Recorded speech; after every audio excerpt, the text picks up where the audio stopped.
사랑하시더니 나사로가 병들었다 함을 들으시고 그 계시던 곳에 이틀을 더 유하시고 그 후에 제자들에게 이르시되 유대로 다시 가자 하시니 제자들이 말하되 라삐여 방금도 유대인들이 돌로 치려 하였는데 또 그리로 가시려 하나이까.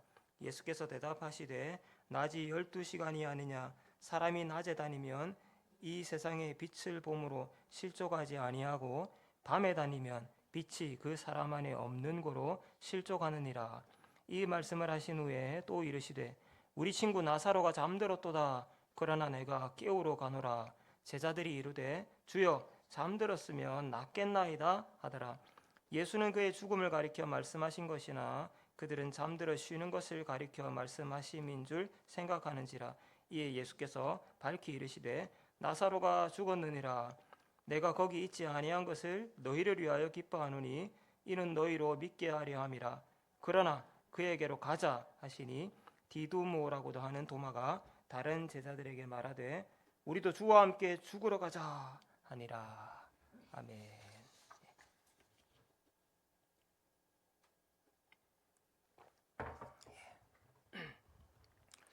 자, 이제 요한복음 우리 이제 이번 주일까지 하면 11장까지 이제 보게 됩니다.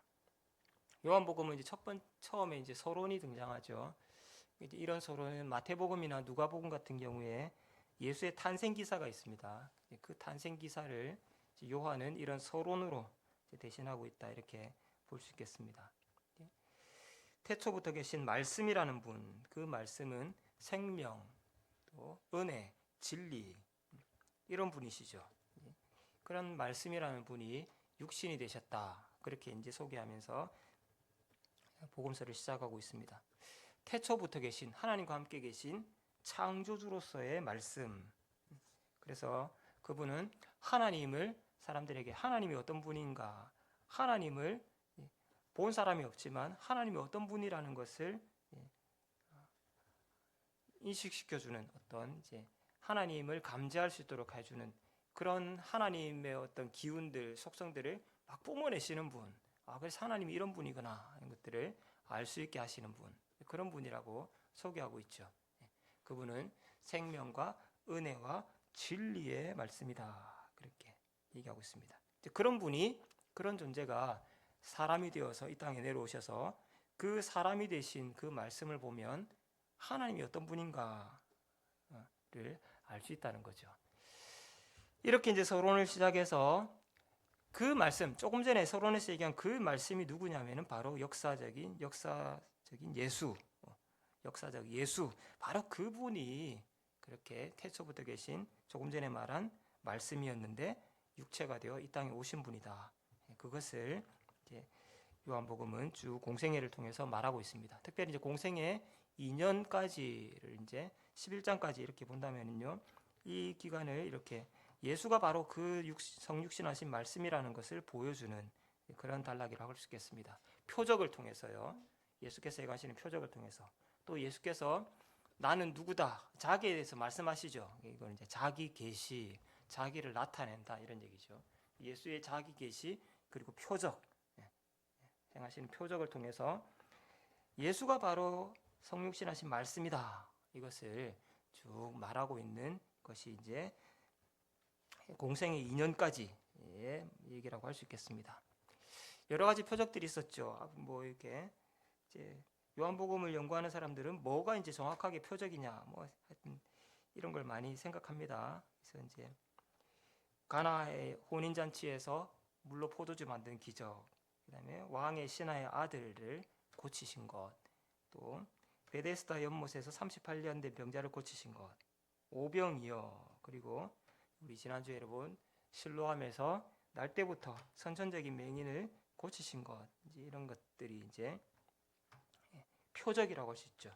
그래서 이 표적과 함께 중간중간에 예수께서 자기를 선언하시는 자기 계시의 말씀들이 또 나옵니다. 그래서 이제 이 표적들과 좀 이어져 있죠. 그래서 뭐 예를 들면은 나는 생명의 떡이다. 또 나에게 오는 자는 결코 줄이지 않는다. 나에게 오는 자는 절대 목마르지 않는다. 이렇게 나는 생명의 빛이다. 뭐 이렇게 자기를 선언하십니다. 뿐만 아니라 나와 하나님은 하나다. 하나님이 나를 보내셨다. 나는 아들이다. 하나님과 나는 하나다. 이런 얘기도 하시고요. 또 10장에 가면은 나는 선한 목자다. 양의 문이다. 선한 목자다. 이렇게 이제 자기를 선언하십니다. 이렇게 예수의 표적 그리고 자기 계시 이런 것들이 마지막에 11장 마지막에는 그런 표적과 자기 계시의 어떤 절정에 해당하는 그런 사건이 나옵니다. 그게 바로 이제 죽은 나사로를 부활시키는 이야기입니다. 이 나사로를 부활시키는 장면에서 예수께서 나는 부활이요 생명이니 이렇게 이제 말씀하시죠. 그래서 이게 이제 그 11장까지 나오는 예수의 표적과 자기 계시 이런 것의 어떤 절정으로서 그런 사건이 되고요. 또 자기 계시가 되겠습니다. 이제 이런 것들은 여기 11장을 시작하면서 여러 가지로 이제 문학적인 장치들 이런 것들을 통해서 보여주기도 합니다. 예를 들면 이제 11장을 시작할 때 나사로가 병들었다. 이제 마르다, 마리아, 나사로가 있는데 나사로가 병들었다 얘기하면서 그 사람들을 이제 소개하죠. 2절에 보니까 마리아는 이제 주께 향유를 부으면서 머리털로 막 예수의 발을 닦던 사람이다.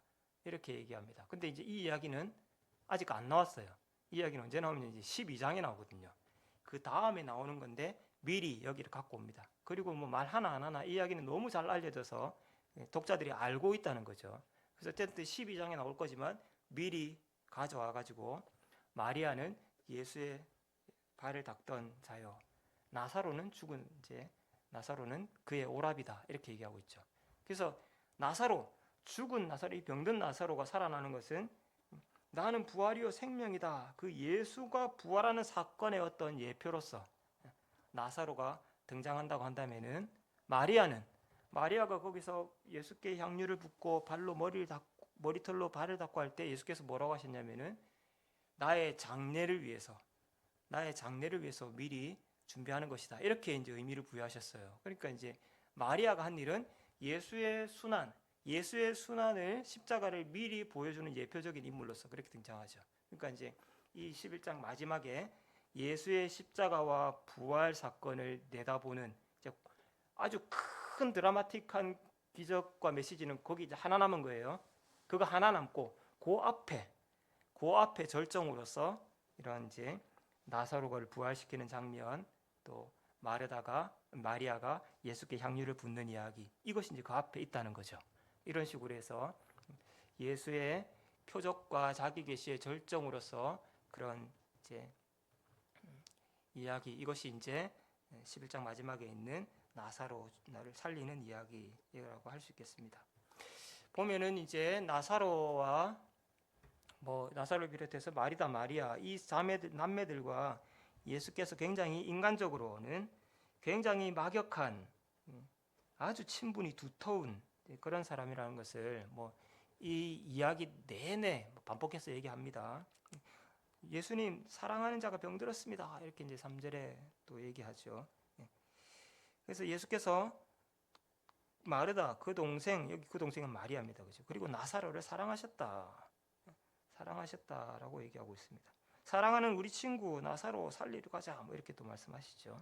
그래서 나중에 또 보면은 주께서 여기에 계셨더라면 우리 오빠가 안 죽었을 텐데. 그러니까 이미 이제 엄청나게 이제 친숙하게 친밀하게 잘 알고 있는 이제 그런 사이라는 걸 그 대화 이런 것들을 통해서 그대로 계속 묻어납니다. 그런 식으로 그 정도로 이 세 남매와는 아주 각별한 이제 그런 애정 관계가 있는 그런 이제 사이인데, 근데 그렇게 사랑하는 자가 병들었다고 하는데, 그렇게 사랑하시는 사람인데 병들었다 하는 소식을 듣고는 이틀을 더 지체하셨다. 자기가 있는 곳에서 이틀을 더 지체하셨다. 이렇게 말하고 있죠. 그렇게 사랑하는 사이인데도 불구하고 이틀을 머뭇거렸다 하는 거예요. 그래서 이제 왜 그렇게 하셨는가? 이것을 이제 아침에도 보았듯이 예수님의 어떤 인간적인 어떤 정리 그런 것보다는 이 일에 어떤 하나님의 뜻이 있다, 하나님의 계획이 있다. 그것 때문에 달려가고 싶은 마음이야 굴뚝 같지만 그러나 그것을 억누르고 하나님의 계획을 우선시하고 그 인간적인 정리 이런 것들을 그렇게 사랑하고 각별함에도 불구하고 이틀을 더 하나님의 계획에 따라서 머무르시는 것이죠. 그런 장면들을 우리가 함께 보았습니다. 그래서 이제 이 나사로가 죽은 이야기에 대해서 이거 뭐 죽을 병이 아니고 하나님이 뭔가 하실 일이 있다. 하나님이 이 사건을 통해서 뭔가 드러낼 게 있다. 하나님이 어떤 영광을 나타내실 일이 있다. 그리고 그것은 그 사건을 통해서 사람들이 예수를 믿게 하는, 사람들이 이 어떤 기적을 통해서 예수를 믿게 하는, 이게 뭐죠? 이게 뭐예요? 그게 표적이죠, 표적. 그러니까 이게 또 표적을 행할 것이다. 이렇게 그 목적이 있다는 걸 말씀하시는 거죠. 그러니까 이 사건을 통해서 예수를 믿게 하는 어떤 표적을 행하실 계획이 계시기 때문에 그렇다. 예수는 이제 그렇게 말씀하신 것이죠. 그래서 이틀을 지체하고 나서 그 사랑하는, 정말로 달려가고 싶은, 당장이라도 달려가고 싶은 나사로에게 이틀이 지나고 나서야, 죽고 나서야 이제 가게 되는 거죠. 죽었다는 것을 감지하십니다. 감지하신 다음에 이제 가자, 이렇게 이제 얘기가 나오죠. 이제 8절부터 이제 오늘 이야기를 이제 오늘 우리가 기억할 메시지와 관련해서 읽어보면은요, 예수께서 이제 유대로 다시 가자 이렇게 이야기합니다. 이제 머뭇거리다가 유대로 가자. 근데 이제 유대로 여기 그냥 가자가 아니고 다시 가자 이렇게 돼 있죠. 다시 가자. 그러니까 조금 전에 앞에 이제 유대에서 뭐 사람들에게 돌로 치료하고 이렇게 해가지고 잠시 피했어요. 그러고 있는데 다시 가자. 이렇게 맥락이 이어지는 것입니다. 다시 가자. 그러니까 제자들이 얘기하는 거죠. 선생님, 조금 전에 방금까지도 유대인들이 돌로 치려고 했는데 조금 전에도 유대인이 돌로 치려고 한 거기를 또 간다고요. 또 이렇게 이제 거길 왜 가요? 조금 전에도 돌 맞을 뻔했는데 이렇게 이제 얘기하는 거죠. 그래서 이제 다시 가자 이렇게 얘기하는 겁니다. 가자는 다시 가자 이렇게 하시는 예수의 말씀과 그것을 만류하는 제자들의 이야기, 이게 이제 짧은 구절인데 계속해서 반복되죠. 그래서 가자. 그러니까 또 왜 거기를 왜 또 갑니까? 우리 친구 나사로가 잠들었다. 내가 깨우러 간다. 가자. 이렇게 하니까 또 왜? 아니 잠들었다면서요. 잠들었으면 조금 있으면 일어날 거잖아요. 낫겠네요. 뭘 또 갑니까? 돌로 치려 가는데 만류하는 차원에서 이제 얘기하는 거죠. 그러니까, 잔다고 하니까 진짜 자는 줄 아나. 그게 아니고 죽었다니까. 그렇게 얘기하시는 겁니다. 나사로가 죽었다. 근데 가야 된다. 내가 거기 있지 않은 거는 다 이유가 있어서 그런 거고, 자 가자. 죽었다 그러나 가자예요. 죽었다 그렇지만 가자는 겁니다. 죽었지만 가자. 왜 가는가? 문상 가는 게 아닙니다. 조문 가는 게 아니에요. 그래서 이제 가자, 계속 가져가니까 조금 전에 돌 맞을 뻔해가지고 했는데 또 다시 가자 그러고, 잔다고 하면서 뭐 자면 굳이 깨우러 가야 되나? 근데 또 죽었으면 또 말라가면 문상하러 가나? 계속 가자고 하니까 좋습니다, 갑시다. 이래가지고 우리도 죽으러 가자, 주님과 함께 죽으러 가자 이러면서 이제 이렇게 얘기했는데, 이게 사실 뭐예요? 이게 이제 특별한 설명이 없기 때문에 이거는 정말 이제, 그리고 제가 이제 이렇게 우리도 주님과 함께 죽으러 가자 이렇게 읽었으니까 이렇게 느껴지지. 이건 진짜 뭐 연기하기 나름이고 해석하기 나름이거든요. 이게 도대체 무슨 의미로 얘기했을까? 굉장히 이제 모호하고 답답하죠. 예를 들면 이제 뭐 이런 죽음이라도 뭐 감당하겠습니다 이런 말들은 특별히 이제 복음서에 베드로에게 자주 돌려지죠. 이제 요한복음에도 있습니다. 요한복음에도 베드로야, 지금은 내가 나를 따라올 수 없지만 나중에는 네가 나를 따라올 것이다. 주님, 왜 지금 못 따라갑니까? 죽는 데까지라도 제가 따라가겠습니다. 그렇잖아요.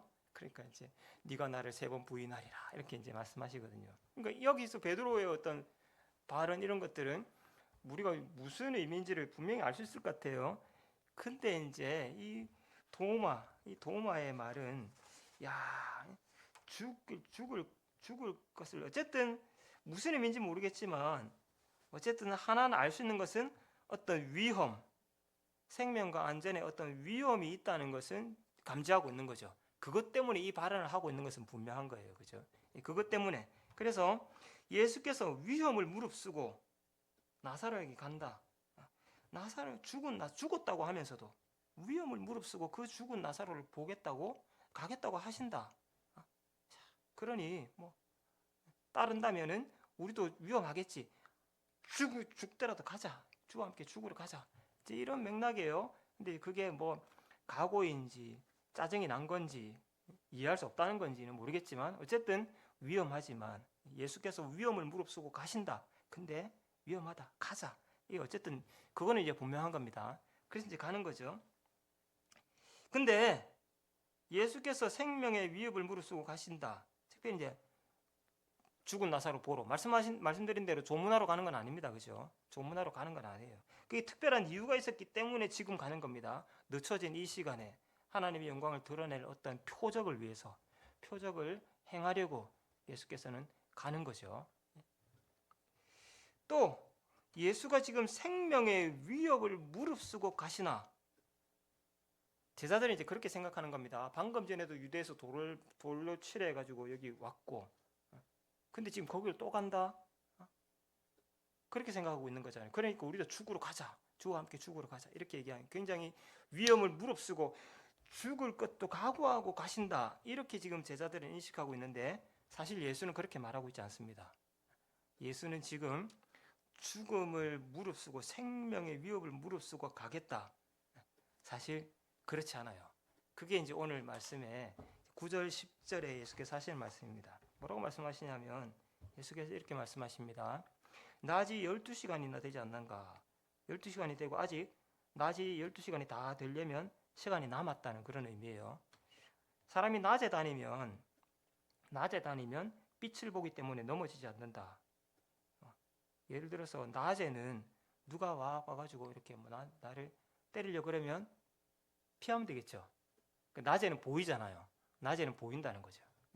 근데 밤에 다니면 뭐 넘어지고 뭐 이렇게 하지만 낮에 다니면 넘어지지 않는다. 이렇게 얘기했습니다. 근데 이제 이 비슷한 문구들이 요한복음에는 적어도 이제 2번 정도 더 나옵니다. 앞에 비슷한 맥락에서 말씀하시지만 어떤 의미들, 강조점들 이런 것들을 조금 이렇게 더해 가시면서 말씀하시는데 적어도 이제 2가지 의미는 있다고 생각합니다. 이 얘기에 이제 앞에 9장에 보면은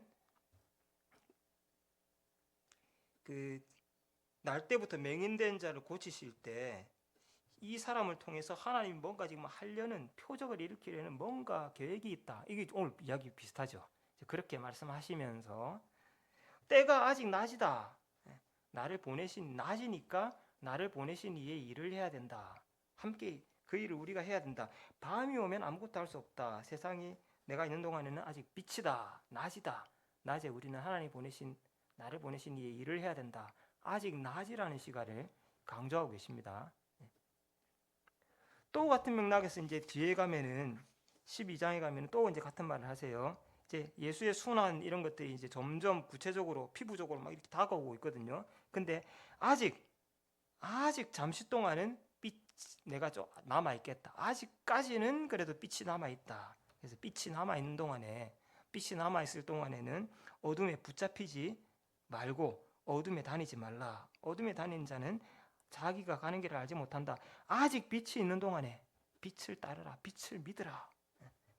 빛의 아들이 될 것이다. 이렇게 이제 아직은 빛이 남아 있다. 그래서 빛에 거하라. 빛에 거하라는 그런 메시지가 있습니다. 하나는 아직 빛이라는 시간이 남았다는 거 하나하고, 그래서 빛에 거하라는 어떤 촉구하는 메시지, 이런 것들이 예수께서 이제 이 문구를 계속해서 말씀하시면서 그런 2가지 얘기들을 하시죠. 그러니까요, 아직 낮이라는 시간, 이 아직 낮이다. 이것은 낮에는 해를 당하지 않는다 하는 거죠. 낮이라는 어떤 확신이 있습니다. 예수께는 낮이라는 확신이 있고, 이 낮이라는 시간을 아직까지 하나님이 낮이라는 시간을 딱 주관하고 계신다. 그리고 예수 자신이 뭐 누군가에게 잡혀서 죽는 게 아니죠. 그 선한 목자비 위에서 나는 뭐 던질 권한도 있고 쟁취할 권한도 있고 내가 내 생명 내놓은 자발적으로 주권을 얘기하셨습니다. 그러니까 아직 낮이다. 낮에는 아무도 못 건드려.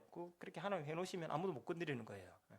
기다려 이렇게 하면 이제 강아지들이 엉엉하다 기다려 하면 엉엉 하지만 기다리고 있어야 되죠. 그러니까 그게 이제 주권이잖아요. 아직 낮이야.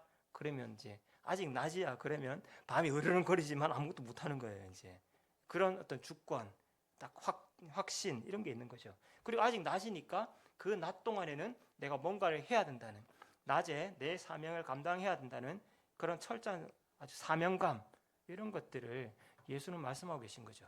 내가 지금 이 시간에, 허락된 이 시간에는 뭔가를 이 일을 감당해야 된다. 그리고 그 일 하는 동안에는 아무 일도 일어나지 않는다. 그렇게 확신과 사명감 이런 것들을 표현하고 있습니다. 그게 안 하고 또 하나는 이제 제자들을 향해서 아직 낮이다. 빛에 가할 수 있는 기회가 있다. 어쨌든 빛에 가라는 겁니다. 빛에 가라. 그것을 예수께서 말씀하십니다. 낮에 다녀라. 그래서 실족하지 말아라. 낮에 다니면 넘어지지 않는다. 그러나 밤에 다니면 박살난다. 밤에 다니면 낮에 다녀서 넘어지지 말아라. 밤에 다니면 큰일 난다. 오늘 예수께서 이렇게 말씀하십니다. 우리 오늘 이 부분 우리가 낮에 다녀야 된다. 밤에 다니면 박살난다. 이게 실족한다는 게요. 이 단어가 무슨 단어냐면은 넘어져서 깨진다는 거예요. 넘어져서 어디 깨집니까? 이마 깨지고 코 깨지고 이렇게 해가지고 해가지고 그렇게 오잖아요. 넘어져서 이제 박살나는 거거든요. 넘어져서 박살 이렇게 이런 거 있잖아요. 또 이렇게 그릇 들고 가다가 넘어지면 절단이죠. 넘어지면 박살납니다. 그러니까 그걸 왜 밤에 들고 다니냐고. 그거를 밝을 때 들고 다니지. 왜 그걸 밤에 들고 나가지고 박살나는 거죠. 낭패입니다. 이제 그게 실족한다는 의미, 여기 이제 실족한다는 의미가 바로 그런 단어예요. 그래서 낮에 다녀서 실족하지 말아라. 밤에 다니면 박살난다. 이렇게 한 거죠. 낮에 다녀야 된다. 여러분 밤에 나가면 위험하다. 이거는 뭐 온 세상, 온 세계인이 모든 지구인의 상식이죠. 얼마 전에 보니까 이제 뭐 그 한국이 어쨌든 치안 이런 것들이 좋고 밤에 어쨌든 뭐 많이 다니잖아요. 그래서 뭐 새벽에 뭐 운동하러 간다. 새벽에 웨이트 하러 가고 뭐 수영하러 가고 조깅하고 뭐 밤에 뭐 2시인데 뭐 편의점 가고 위험하긴 합니다. 함부로 하면 안 됩니다. 근데 어쨌든 밝은 공간이 있죠. 밝은 공간이 많아요. 뭐 주택가 이런 데도 뭐 어쨌든 많아가지고 비교적 안전합니다. 한국은. 그러니까 이제 그게 어떤 이제 유럽이나 이런 사람들 굉장히 좀 아주 신선하게 다가오는가 봐요. 그래가지고 그런 거를 막 자기 여행 이런 거 하면 막 쇼츠를 올리죠. 우와, 이 사람들이 밤에 내가 실제로 밤에 나가봤어. 2시에 어머, 편의점에 불이 켜져 있네. 어머, 저 사람 혼자 다니고 있어. 막 이렇게 이제 하니까 그게 말이 돼? 뭐 이런 거 이제 뭐 올리고 그러잖아요. 밤에 이렇게 다니면 위험하다는 거는 뭐 상식이에요. 근데 이제 낮에 다녀야 된다. 이 낮에 다니라는 것도 어떤 위험 때문에 지금 얘기하는 건데요. 만일에 낮에 우리가 빛 가운데 다니는데도 어떤 위험이 있다. 이런 상황들. 사실 이것 때문에 오늘 이런 것들 때문에 낮에 다니라는 메시지가 이제 더 강력한 이제 촉구하는 메시지가 되는데요.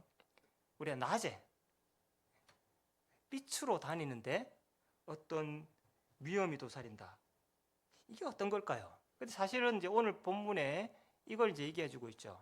지금 예수께서 낮이라고 하고 유대로 가자 이러는데 유대로 다시 가면은 눈에 띄잖아요.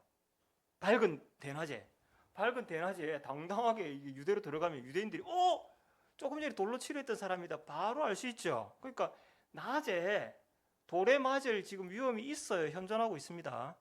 그죠? 근데 이제 그리로 가야 된다는 거죠. 낮에 다니는데 위험이 도사리고 있다.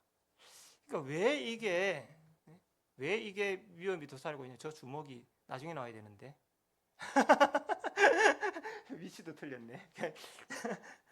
이게 낮에 지금 위험이 있는 거는요, 이제 이런 거죠. 이 사람이, 이 예수께서도 하시는 게 지금 뭐 진리의 복음을 전하시려고 하는 거잖아요. 그러니까 바로 이게 진, 선, 미, 의 뭐 이런 겁니다. 진리, 선한 것, 아름다운 것, 옳은 것, 이런 것들을 행하는데, 이게 이제 낮에 행하는 거예요. 낮에 이런 것들을 행하는데요, 이것 때문에 위험이 있습니다. 위협이 있어요. 자, 낮에 열심히 진리와 선함과 아름다움과 의로움을 막 쫓아가면은, 물론 사람들이 박수 치죠. 계속 박수 칠까요? 그게 불편해요. 너무 그러면 불편하다고요. 불편해요. 그래서 그것이 사람들에게는 어떤 따가운 시선, 눈총을 받아야 되고요. 너무 심하게 그러면 자제시킵니다. 그래, 거기서 이제 내가 일을 해야 되는데 뭐 이렇게 나가면 이제 반대에 부딪히게 됩니다. 이런 것들이 욕심, 이기심, 정욕, 이런 것들을 어느 정도 수용하면서 그것들을 따라 살아가는 그 사람들과 충돌을 빚게 되어 있습니다. 예수는 진리의 빛을 막 밝히지만 사람들은 그 진리의 빛이 너무 밝아가지고 좀 치워라 이런단 말이에요. 싫어하거든요. 그리고 그때에 위협이라는 것이 생기게 되고요. 그때 이런 위협들은 실제적인, 현실적인 그런 위협으로 다가오기도 하죠. 이거는 우리 사회에서 뭐 흔히 있는 이야기고요. 너무 이빨인 소리 하면은 정 맞는다 뭐 이런 거 있잖아요. 그 뭐 흔해 빠진 이야기입니다. 동서고금을 막론하고요. 호수에도 마찬가지죠. 그러니까 밝은 낮에 밝은 빛으로 가는데 이런 위험이 있을 수 있습니다.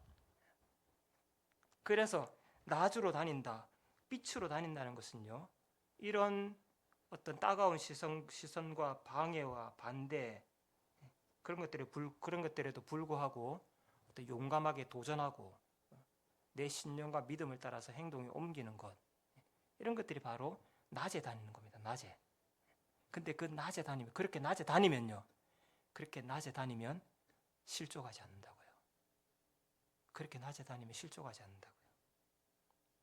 설령 뭐 정에 맞는다고 하더라도요, 예수께서 다시 가자 이랬는데 실제로 뭐 그 사람들이 돌 들고 오는 그런 일들이 현실적인 그 두려움이 현실이 된다고 하더라도요, 설령 저렇게 사람들에게 밑보여 가지고 우격다짐 이렇게 뭐 멱살 잡히고 그런 일이 있다고 하더라도 나는 무너지지 않습니다. 오히려 나는 당당하고요. 오히려 내 양심은 견고하고요. 오히려 내 내면은 오히려 굳건한 거예요. 낮에 정말 빛 가운데 걸어가면은요, 돌은 좀 맞을 수 있겠지만, 혹시 멱살은 잡힐 수 있을지 모르겠지만, 설령 그런 일이 있다고 하더라도 나는 내 내면은, 내 자아는 아주 굳세어지고요, 절대 무너지지 않는다고요. 그렇지 않습니까? 실족하지 않는 거예요. 근데 그런 위협이나 두려움이나 그런 반대나 이런 것들 때문에, 이런 것들을 피해서 그냥 밤에, 이런 것들을 피해서 예수님, 그럼 낮에 말고 밤에 갑시다. 이런 것도 밤에 살짝 들어갑시다. 밤에 살짝 들어가면 괜히 너 뭔데 밤에 온 거야? 잡혀가지고 보니까 그놈이네. 이래가 또 맞습니다. 이런 식으로 된다는 거예요. 이런 위협이나 반대나 두려움 이런 것들 때문에 오히려 위축돼 가지고 그것을 면하려고 어떤 꾀를 쓴다는 차원에서 좀 어두울 때 들어가지. 그러면 그렇게 밤에 다니면 오히려 박살난다는 거예요. 박살난다고요.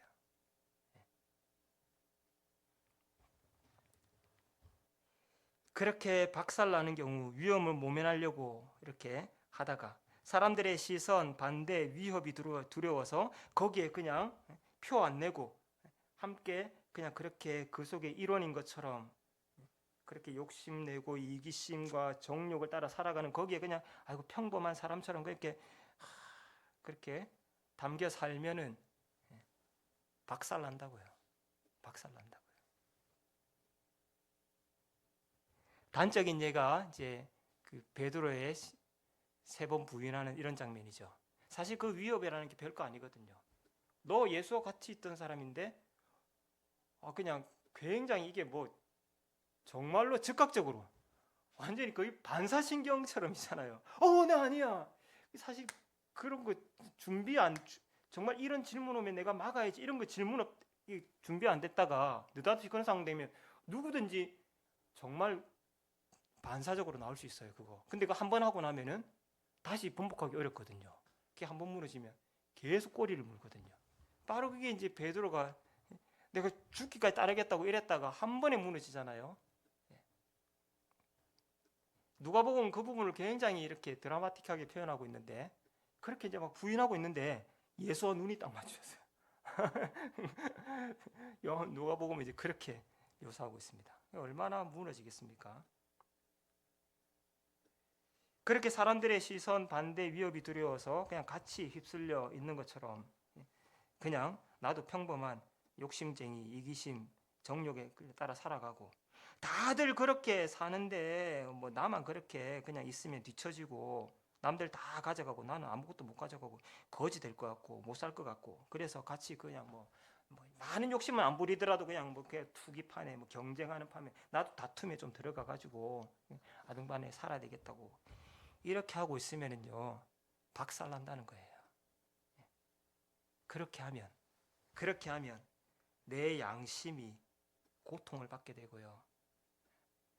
그러면 그럴수록 나에게 계속 빛을 비추시는 그 하나님이 점점 거북해져요. 내 양심이 불편해지고 하나님이 거북해지고 이런 것을 떨쳐버리고 싶고 이런 스트레스를 떨쳐버리고 싶어요. 이런 걸 막 떨쳐내면 할수록 나는 무너져요. 내가 이렇게 이율배반적이구나, 표리부동하구나 계속 자책이 일어나면서요. 점점 무너진다고요. 그래서 이런 위협이나 방해나 사소한 두려움 이런 걸 피하려고 그런 거 불편하다고 빛을 피해서 밤에 다니기 시작하면요 절단난다는 겁니다. 근데 노골적으로 정색하고 낮에 다니면 불편하겠지만 눈총은 따갑겠지만 무너지진 않아요. 넘어지진 않는다고요. 내 양심은 언제나 자유로울 수 있고요.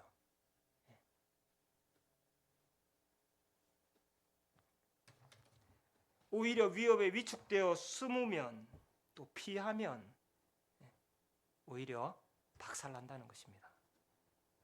설령 불편하고 위협을 당하더라도 낮에 거하고 빛에 거하면 다툼이 막 일어나고 그것 때문에 나에게 불편한 일이 일어날지언정 설령 그것이 또 어떤 물리력으로 나에게 어떤 구체적인 손해로 다가올지언정 내 영혼은 굳건한 것입니다. 굳건한 것이에요.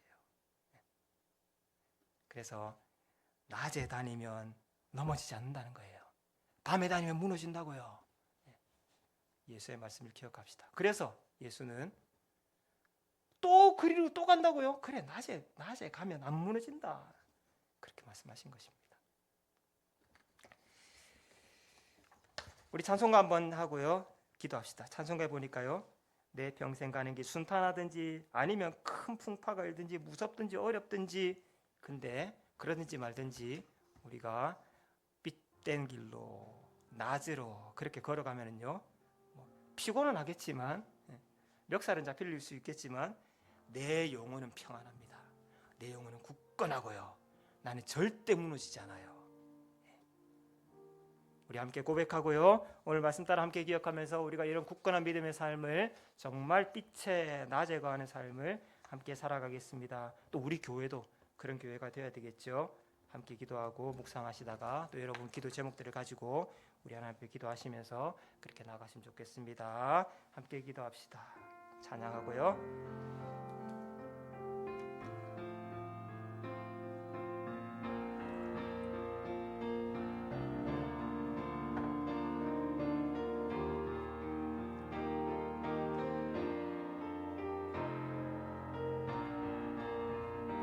내 평생에 가는 길, 내 평생에 가는 길 순탄하여